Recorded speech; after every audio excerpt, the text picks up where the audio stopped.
Big cities means big differences. Let's have a look at Europe's capitals. Big cities in Europe, like London, Paris, Berlin, and Rome, are all different in lots of ways. They have different numbers of people, different sizes, different ways of getting around, and even different ways they affect the environment. People power. London is the biggest, with over 9 million people living there. Paris is close behind, with about 11 million people in the whole city area. Berlin has about 3.7 million people, and Rome has about 2.8 million. Space matters. Berlin is the biggest in terms of land, covering 891 square kilometers.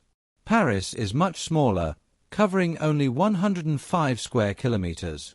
London is somewhere in between, with 1,572 square kilometers that include both city and suburbs. Green spaces. Berlin is known for being really green, with almost 40% of its land covered in parks and forests. London has lots of famous parks like Hyde Park and Richmond Park. Paris is more crowded, but it's been adding smaller green spaces. Riding a bike. Berlin and Amsterdam are famous for having lots of bike lanes, making it easy and safe to ride a bike. Paris has been adding more bike lanes too.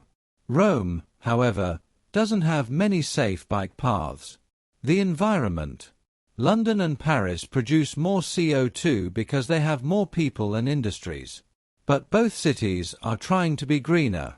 Berlin has lower CO2 emissions per person because they're really focused on being eco-friendly.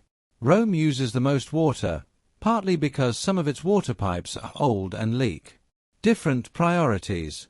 These big cities all have different ideas about what's important in their cities and how they want to protect the environment.